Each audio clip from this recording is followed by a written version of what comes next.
El Viernes Santo.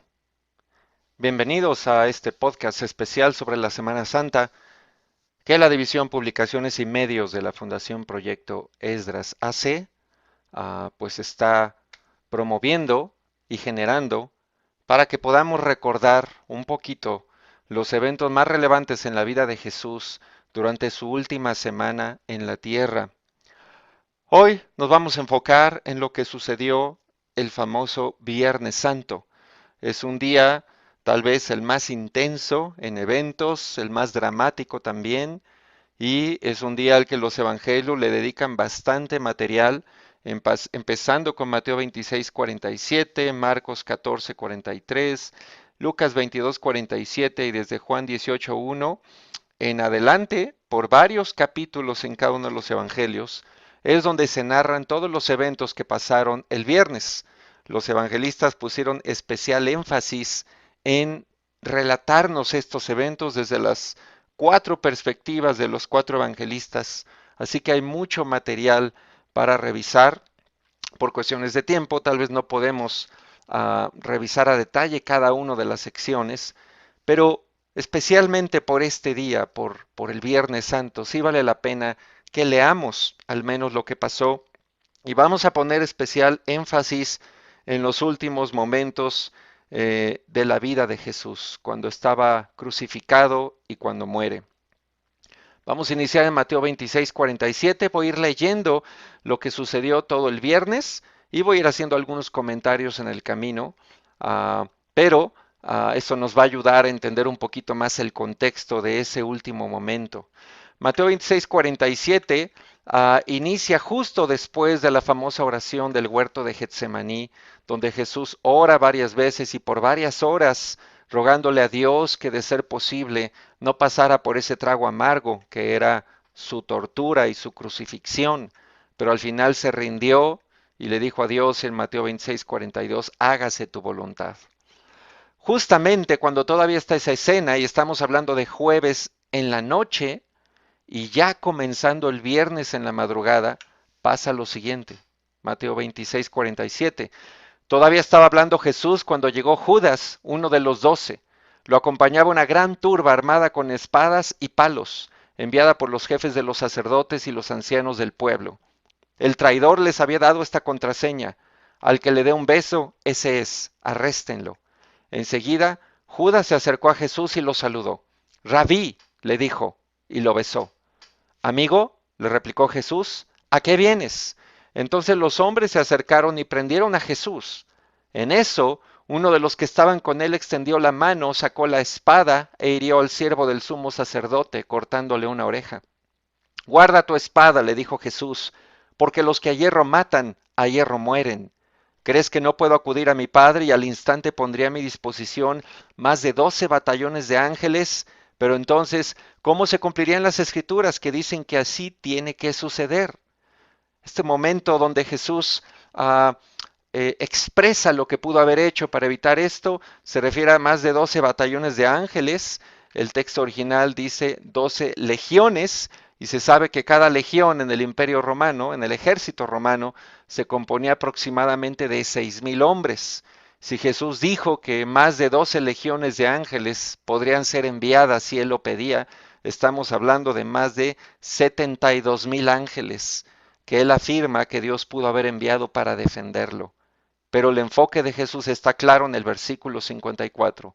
Pero entonces, ¿cómo se cumplirían las escrituras que dicen que así tiene que suceder? Vemos durante todo el evento de la pasión de Jesús cómo él estaba enfocado en cumplir cada una de las escrituras, cada una de las profecías mesiánicas que se habían escrito sobre él mucho tiempo antes de que esto sucediera. Mientras todo estaba sucediendo, Cristo estaba pensando en las profecías mesiánicas, las tenía presentes. Dice el versículo 55, y de inmediato dijo a la turba, ¿acaso soy un bandido para que vengan con espadas y palos a arrestarme? Todos los días me sentaba a enseñar en el templo y no me prendieron, pero todo esto ha sucedido para que se cumpla lo que escribieron los profetas. Entonces todos los discípulos lo abandonaron y huyeron. Los que habían arrestado a Jesús lo llevaron ante Caifás, el sumo sacerdote, donde se habían reunido los maestros de la ley y los ancianos. Pero Pedro lo siguió de lejos hasta el patio del sumo sacerdote. Entró y se sentó con los guardias para ver en qué terminaba aquello. Los jefes de los sacerdotes y el consejo en pleno buscaban alguna prueba falsa contra Jesús para poder condenarlo a muerte, pero no la encontraron a pesar de que se presentaron muchos falsos testigos. Y un comentario aquí: para empezar esta reunión ante el consejo era de madrugada, no había sido convocada correctamente de acuerdo a los procedimientos que se llevaban a cabo, o sea que ya de antemano esta reunión no era legal. Y aparte dice el versículo 60 que se habían presentado muchos falsos testigos. Podemos ver cómo la élite religiosa y política de los judíos estaba armando toda una farsa para poder lograr algo que ellos ya habían decidido hacer, que era matar a Jesús. Dice a mediados del 60, por fin se presentaron dos que declararon: este hombre dijo, puedo destruir el templo de Dios y reconstruirlo en 3 días. Poniéndose en pie el sumo sacerdote le dijo a Jesús: ¿no vas a responder? ¿Qué significan estas denuncias en tu contra? Pero Jesús se quedó callado. Así que el sumo sacerdote insistió: te ordeno en el nombre del Dios viviente que nos digas si eres el Cristo, el Hijo de Dios. Tú lo has dicho, respondió Jesús. Pero yo les digo a todos, de ahora en adelante verán ustedes al Hijo del Hombre sentado a la derecha del Todopoderoso y viniendo en las nubes del cielo. ¡Ha blasfemado!, exclamó el sumo sacerdote, rasgándose las vestiduras. ¿Para qué necesitamos más testigos? Miren, ustedes mismos han oído la blasfemia. ¿Qué piensan de esto? Merece la muerte, le contestaron. Entonces algunos le escupieron en el rostro y le dieron puñetazos, otros lo abofeteaban y decían: a ver, Cristo, adivina quién te pegó. Podemos ver cómo esta farsa continuaba y los jefes religiosos en realidad estaban buscando solamente una excusa para lograr a cabo su objetivo que ya había sido predefinido, que era el asesinato de Jesús. Cuando al parecer de ellos reunieron los elementos necesarios, pues vino la condena, la muerte. Seguimos en el versículo 69. Mientras tanto, Pedro estaba sentado afuera en el patio y una criada se le acercó. Tú también estabas con Jesús de Galilea, le dijo. Pero él lo negó delante de todos, diciendo: no sé de qué estás hablando. Luego salió a la puerta donde otra criada lo vio y dijo a los que estaban allí: ese estaba con Jesús de Nazaret.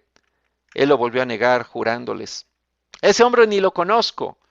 Poco después se acercaron a Pedro los que estaban allí y le dijeron: seguro que eres uno de ellos, se te nota por tu acento. Y comenzó a echarse maldiciones y les juró: a ese hombre ni lo conozco. En ese instante cantó un gallo. Entonces Pedro se acordó de lo que Jesús había dicho: antes de que cante el gallo me negarás 3 veces. Y saliendo de allí lloró amargamente. Ahora tenemos al apóstol Pedro y simultáneamente, mientras Jesús estaba siendo juzgado en esa farsa que armaron los líderes judíos, él estaba fuera esperando, pero fue identificado, fue reconocido. Al menos vemos aquí por 2 o más personas que en varias veces dijeron: tú estabas con él. Pedro, si conocemos un poquito sus debilidades en su carácter, que la Biblia misma nos ha mostrado en los evangelios, era un hombre impulsivo, era un hombre de mucha emoción, pero vemos que también era cobarde. Y Pedro fue dominado por todos estos sentimientos, estas emociones, le ganó el miedo y negó a su Señor. Y dice la Biblia que en ese momento se acordó de lo que Jesús le dijo, cuando profetizó que lo iba a negar.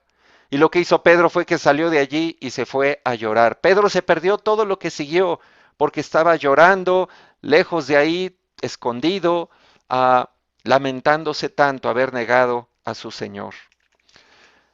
Dice después en Mateo 27:1, muy de mañana, todos los jefes de los sacerdotes y los ancianos del pueblo tomaron la decisión de condenar a muerte a Jesús. Lo ataron, se lo llevaron y se lo entregaron a Pilato, el gobernador. Un comentario aquí dice muy de mañana. Estamos hablando que ya empezaba el día del viernes. Todo lo anterior que leímos sucedió en la madrugada del viernes, pasando las 12 de la noche. Pero ya cuando estaba amaneciendo es cuando deciden llevarse a Jesús a Pilato, el gobernador romano. Y dice en el versículo 3, cuando Judas, el que lo había traicionado, vio que habían condenado a Jesús, sintió remordimiento y devolvió las 30 monedas de plata a los jefes de los sacerdotes y a los ancianos. He pecado, les dijo, porque he entregado sangre inocente. ¿Y eso a nosotros qué nos importa? Respondieron. Allá tú. Entonces Judas arrojó el dinero en el santuario y salió de allí, luego fue y se ahorcó. Los jefes de los sacerdotes recogieron las monedas y dijeron, la ley no permite echar esto al tesoro porque es precio de sangre. Así que resolvieron comprar con ese dinero un terreno conocido como Campo del Alfarero para sepultar allí a los extranjeros. Por eso le ha llamado Campo de Sangre hasta el día de hoy. Así se cumplió lo dicho por el profeta Jeremías.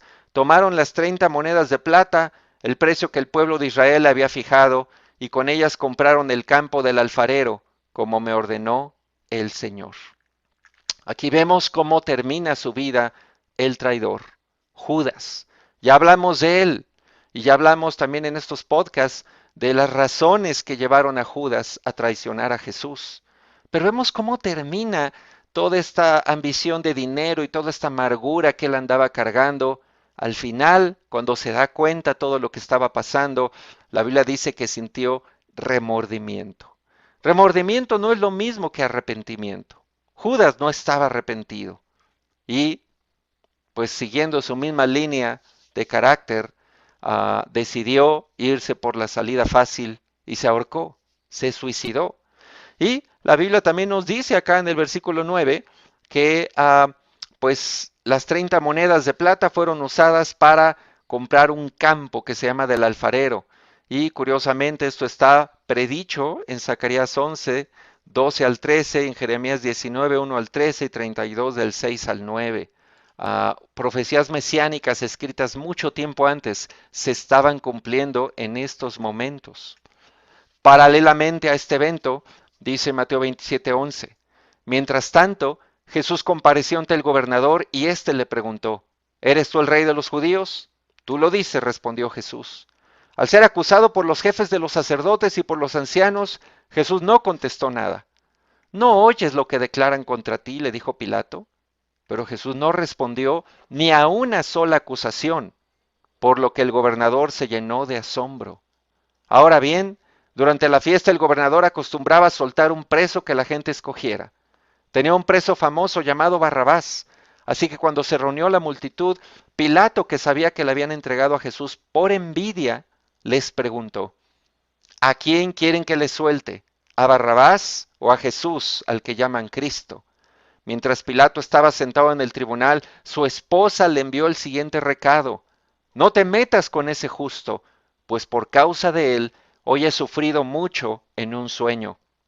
Pero los jefes de los sacerdotes y los ancianos persuadieron a la multitud a que le pidiera a Pilato soltar a Barrabás y ejecutar a Jesús. ¿A cuál de los dos quieren que le suelte? Preguntó el gobernador. A Barrabás. ¿Y qué voy a hacer con Jesús al que llaman Cristo? Crucifícalo, respondieron todos. ¿Por qué? ¿Qué crimen ha cometido? Pero ellos gritaban aún más fuerte, crucifícalo. Cuando Pilato vio que no conseguía nada, sino que más bien se estaba formando un tumulto, pidió agua y se lavó las manos delante de la gente. Soy inocente de la sangre de este hombre, dijo. Allá ustedes. Que su sangre caiga sobre nosotros y sobre nuestros hijos, contestó todo el pueblo. Entonces le soltó a Barrabás, pero a Jesús lo mandó azotar y lo entregó para que lo crucificaran. Aquí Mateo nos narra lo que sucede mientras Jesús estaba frente a Pilato. Y algo aquí que tenemos que fijarnos es primero cómo Jesús respondió a este juicio de Pilato. Y básicamente no respondió nada. En el Evangelio de Mateo nos dice que no respondió ni a una sola acusación. En el Evangelio de Juan nos habla de que hubo un poquito de diálogo con Pilato, pero en general Jesús se mantuvo más bien en silencio. No tenía caso discutir con Pilato, no tenía caso entrar en una serie de argumentos con Pilato que ni creía en él, ni quería creer en él.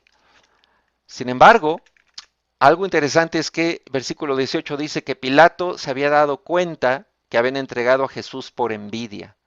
Pilato no era un tonto, era un hombre inteligente y se había dado cuenta que las causas por las que Jesús estaba siendo llevado a ese juicio para buscar su muerte no eran legítimas, no eran legales. Todo era una cuestión de malos sentimientos de los religiosos judíos hacia Jesús. También muchas personas han pensado en Pilato y han pensado pues que él no tenía opción, él tenía que ser el que lo mandara a matar y pues casi que nació para eso.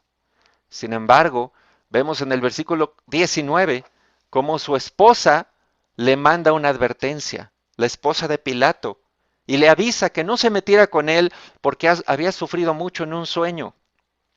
Dios de alguna manera le estaba dando a Pilato la opción. Le estaba dando a Pilato la oportunidad de hacer lo correcto. Él, como un gobernante que se suponía tenía que administrar justicia, y a través de sueños, le avisó a su esposa y le mandó una advertencia. Pero ¿qué pasó con Pilato? Para Pilato fue más fuerte y más importante la imagen que él quería conservar ante los judíos, su posición. Otros evangelios en pasajes paralelos a este nos dicen que cuando la gente le dijo que si no lo crucificaba y si lo dejaba libre no era amigo del emperador, entonces fue cuando Pilato decidió mejor llevar a cabo este juicio, esta sentencia.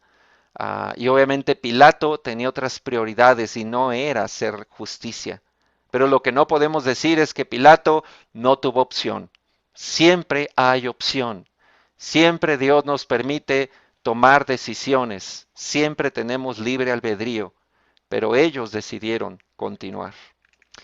Y lo más fuerte de toda esta escena es el versículo 25, cuando el pueblo dijo que su sangre caiga sobre nosotros y sobre nuestros hijos. Y decidieron tomar esa responsabilidad. Como hablamos también en el podcast acerca de Mateo 24, cuando Jesús está hablando de la profecía sobre la destrucción de Jerusalén y del templo y todo lo que iba a suceder, pues literalmente esta responsabilidad que asumió el pueblo judío en ese momento, los que estaban ahí, pues sí lo vivieron así. Sí cayó sobre ellos esa responsabilidad y unos años más tarde, pues lo vivirían en carne propia. Mateo 27 dice, los soldados del gobernador llevaron a Jesús al palacio y reunieron a toda la tropa alrededor de él. Le quitaron la ropa, le pusieron un manto de color escarlata, luego trenzaron una corona de espinas y se la colocaron en la cabeza, y en la mano derecha le pusieron una caña. Arrodillándose delante de él se burlaban diciendo, «Salve, rey de los judíos». Y le escupían y con la caña le golpeaban la cabeza.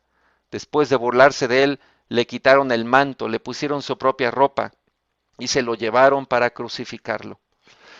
Vemos en este pasaje a la burla que ahora Jesús tuvo que soportar de parte de los gentiles, de los paganos, de la tropa romana, que no tenían ningún respeto por su vida, ninguna consideración por él y no les importaba si era inocente o no. En ese momento, para los soldados era una presa fácil que tenían en sus manos. Y empezaron una serie de burlas, sabiendo que él decía que era el rey de los judíos, pues empezaron a darle falsas reverencias, le pegaban en la cabeza, se arrodillaban y luego lo golpeaban. Tal vez una de las escenas pues más tristes de cómo Jesús terminó en manos de los paganos siendo maltratado. Y después lo llevaron para ser crucificado. Mateo 27:32. Al salir encontraron un hombre de Cirene que se llamaba Simón y lo obligaron a llevar la cruz. Llegaron a un lugar llamado Gólgota, que significa lugar de la calavera. Allí le dieron a Jesús vino mezclado con hiel, pero después de probarlo se negó a beberlo. Lo crucificaron y repartieron su ropa echando suertes, y se sentaron a vigilarlo. Encima de su cabeza pusieron por escrito la causa de su condena. Este es Jesús, el Rey de los judíos. Con él crucificaron a dos bandidos, uno a su derecha y otro a su izquierda. Los que pasaban meneaban la cabeza y blasfemaban contra él. Tú, que destruyes el templo en 3 días, lo reconstruyes. Sálvate a ti mismo. Si eres el Hijo de Dios, baja de la cruz. De la misma manera se burlaban de él los jefes de los sacerdotes, junto con los maestros de la ley y los ancianos. Salvó a otros, decían, pero no puede salvarse a sí mismo, y es el Rey de Israel. Que baje ahora de la cruz y así creeremos en él. Él confía en Dios, pues que lo libre Dios ahora, si de veras lo quiere. ¿Acaso no dijo, yo soy el Hijo de Dios? Así también lo insultaban los bandidos que estaban crucificados con él. Los insultos y las burlas, a pesar del tormento físico que estaba viviendo Jesús en ese momento, que era la crucifixión, y después de haber sido torturado por los romanos con azotes, con golpes, pues estos insultos continuaron. Ahora era la élite judía, los jefes de los sacerdotes, los maestros de la ley y los ancianos que seguían ahí presentes, viendo toda la escena, y seguían burlándose de Jesús e incitando a los demás que estaban reunidos a que se burlaran de él. Incluso, pues la Biblia registra que hasta los que estaban colgados con él se burlaban. Pasaje paralelo nos muestra que uno de los dos bandidos al final actuó diferente, pero en general el ambiente en ese momento era de rechazo y de burlas hacia Jesús, mientras él estaba muriendo. Y el pasaje que sigue, Mateo 27:45, es donde vamos a profundizar un poco más. Dice, desde el mediodía y hasta la media tarde, toda la tierra quedó en oscuridad. Como a las 3 de la tarde, Jesús gritó con fuerza, Elí, Elí, lama sabactani, que significa, Dios mío, ¿por qué me has desamparado? Cuando lo oyeron, algunos de los que estaban allí dijeron, está llamando a Elías. Al instante, uno de ellos corrió en busca de una esponja, la empapó en vinagre, la puso en una caña y se la ofreció a Jesús para que bebiera. Los demás decían, déjalo, a ver si viene Elías a salvarlo. Entonces Jesús volvió a gritar con fuerza y entregó su espíritu. En ese momento la cortina del santuario del templo se rasgó en dos de arriba abajo. La tierra tembló y se partieron las rocas, se abrieron los sepulcros, y muchos santos que habían muerto resucitaron. Salieron de los sepulcros y después de la resurrección de Jesús entraron en la ciudad santa y se aparecieron a muchos. Cuando el centurión y los que con él estaban custodiando a Jesús vieron el terremoto y todo lo que había sucedido, quedaron aterrados y exclamaron, verdaderamente, este era el Hijo de Dios. Estaban allí mirando desde lejos muchas mujeres que habían seguido a Jesús desde Galilea para servirle. Entre ellas se encontraban María Magdalena, María la madre de Jacobo y de José, y la madre de los hijos de Zebedeo. Los últimos versículos del 57 al 61 narran la sepultura de Jesús, todo ese mismo día, al atardecer, cuando José de Arimatea pidió el cuerpo a Pilato, lo envolvió y lo llevaron a un sepulcro de su propiedad, y ahí Jesús fue sepultado. Pero ¿qué sucede en estos últimos minutos de la vida de Cristo? En el versículo 45 de Mateo 27, nos dice la Biblia, desde el mediodía y hasta las 3 de la tarde, toda la tierra quedó en oscuridad. El texto original de Mateo dice, desde la hora sexta a la hora novena. Cuando vamos al Evangelio de Marcos, vemos una pequeña diferencia por acá.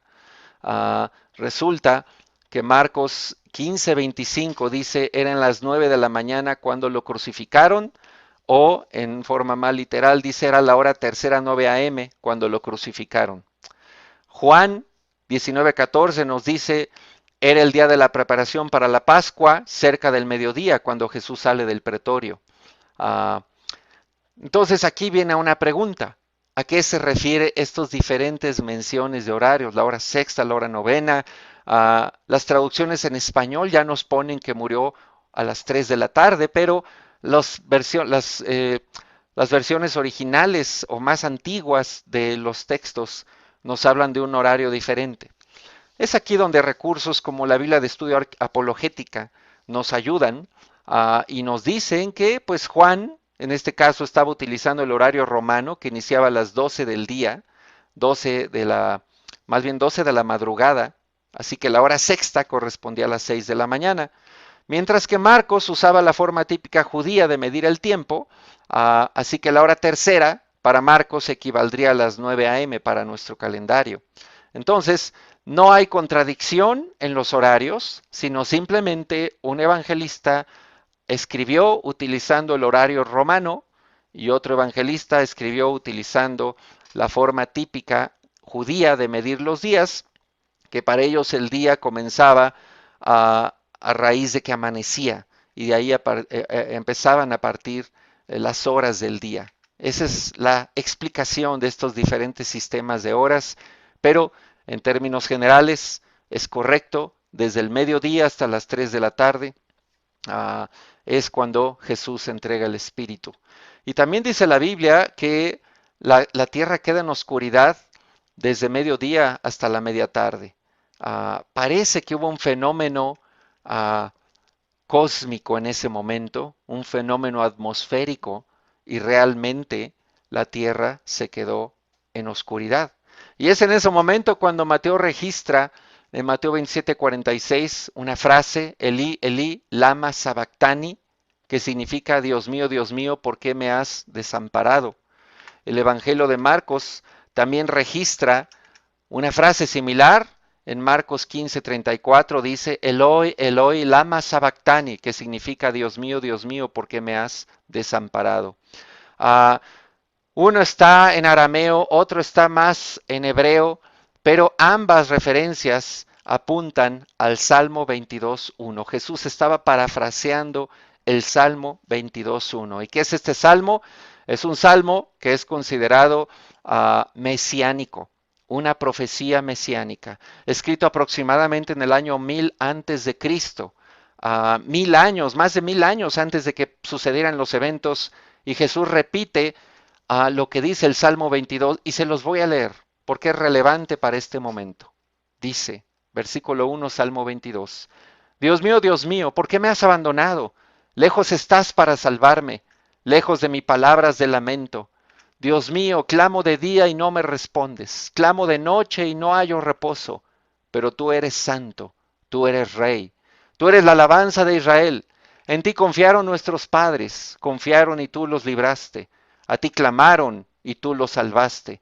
Se apoyaron en ti y no los defraudaste. Pero yo, gusano soy y no hombre. La gente se burla de mí. El pueblo me desprecia. Cuantos me ven, se ríen de mí. Lanzan insultos, meneando la cabeza. Este confía en el Señor, pues que el Señor lo ponga a salvo. Ya que en él se deleita, que sea él quien lo libre. Pero tú me sacaste del vientre materno. Me hiciste reposar confiado en el regazo de mi madre. Fui puesto a tu cuidado desde antes de nacer. Desde el vientre de mi madre, mi Dios eres tú. No te alejes de mí, porque la angustia está cerca y no hay nadie que me ayude. Muchos toros me rodean, fuertes toros de Basán me cercan. Contra mí abren sus fauces, leones que rugen y desgarran a su presa. Como agua he sido derramado, dislocados están todos mis huesos. Mi corazón se ha vuelto como cera y se derrite en mis entrañas. Se ha secado mi vigor como una teja, la lengua se me pega al paladar. Me has hundido en el polvo de la muerte. Como perros de presa me han rodeado. Me ha cercado una banda de malvados. Me han traspasado las manos y los pies. Puedo contar todos mis huesos. Con satisfacción perversa, la gente se detiene a mirarme. Se reparten entre ellos mis vestidos y sobre mi ropa echan suertes.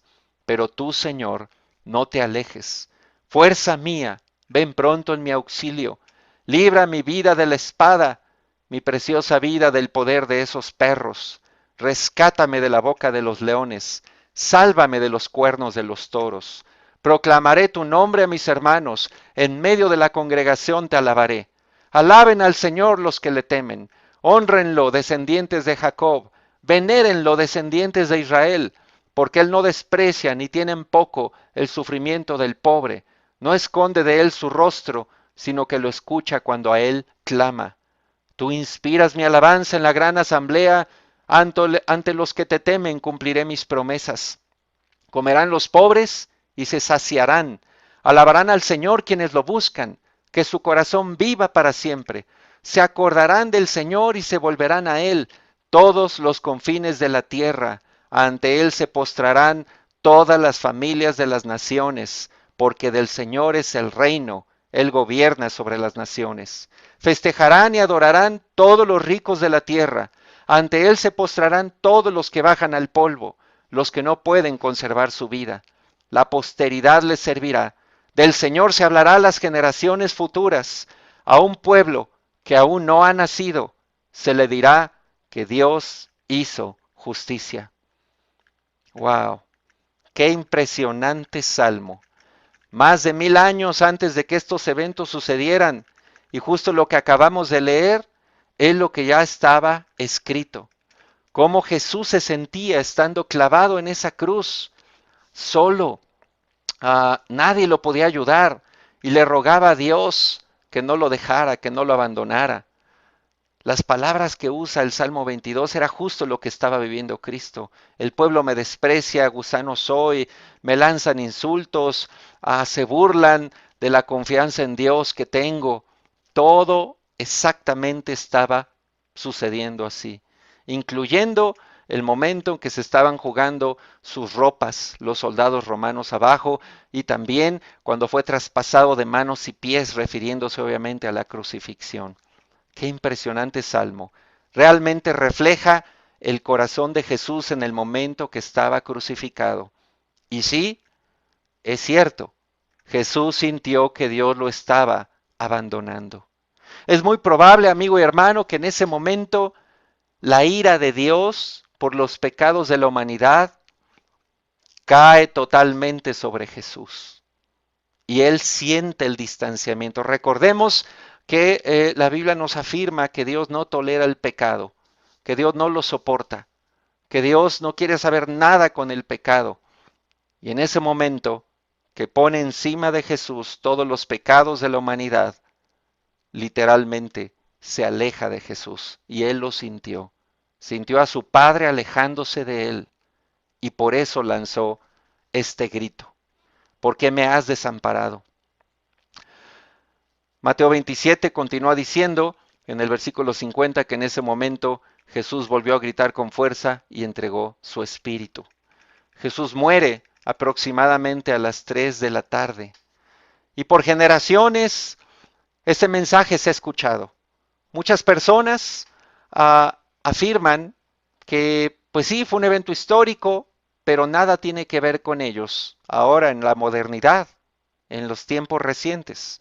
Y hoy muchas personas siguen diciendo lo mismo. ¿Qué tiene que ver conmigo este evento de este judío que murió? ¿Yo qué culpa tengo? ¿Qué tiene que ver para mí? Para mí la clave está al final del Salmo 22, cuando dice en el versículo 29, festejarán y adorarán todos los ricos de la tierra. Ante él se postrarán todos los que bajan al polvo, los que no pueden conservar su vida. La posteridad les servirá. Del Señor se hablará a las generaciones futuras. A un pueblo que aún no ha nacido, se le dirá que Dios hizo justicia. Nosotros somos ese pueblo que no había nacido. Nosotros somos esas generaciones que hoy nos postramos ante Jesús muchos años después de estos eventos, que hoy queremos servirlo, que hoy queremos conocerlo, que hoy queremos recordar su sacrificio. Somos el pueblo que aún no ha nacido o que no había nacido y al que se le ha contado que Dios hizo justicia. Y esto va a suceder todo el tiempo mientras el ser humano siga en este mundo. La historia de Jesús se va a contar una y otra vez y personas la van a creer y van a cambiar sus vidas, pero también otras personas no la van a querer creer y van a seguir alejándose de su Señor, que es Jesús. Lo van a negar, lo van a rechazar. Esto va a continuar toda la historia de la humanidad. Pero sí, Cristo murió por nosotros. Los beneficios de su muerte nos alcanzan y somos esas generaciones futuras. Para terminar este podcast, revisemos bien lo que sucede en el templo de Jerusalén mientras Jesús está muriendo. Versículo 51, después de que Jesús muere, Dice en Mateo 27, en ese momento la cortina del santuario del templo se rasgó en dos, de arriba a abajo.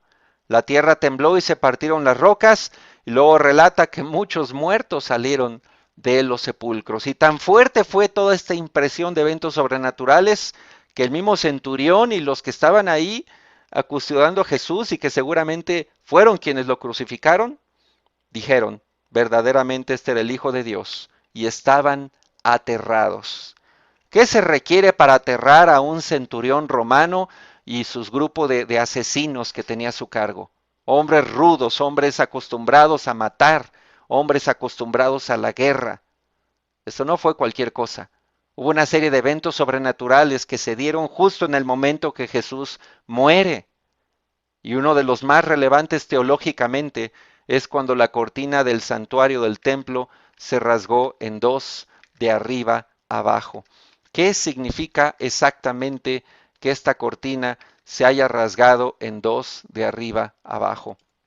Bueno, uh, esto es algo interesante, ya que uh, el templo contenía dos cortinas.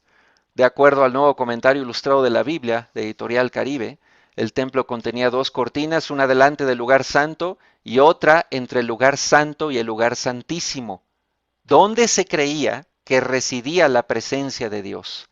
Lo que la Biblia registra es que se rompió esa segunda cortina, la que estaba entre el lugar santo y el lugar santísimo, y además que fue de arriba a abajo, es decir, como si una fuerza sobrenatural que vino desde el techo del templo hacia el piso la hubiera partido en dos.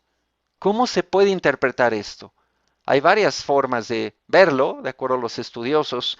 La primera es que esto simboliza el acceso que Dios abrió para que todas las naciones, a través del sacrificio de su Hijo, pudieran acercarse a Él. Y la segunda, que tal vez simboliza que Dios abandonó para siempre, el templo de Jerusalén, que Dios se fue del templo.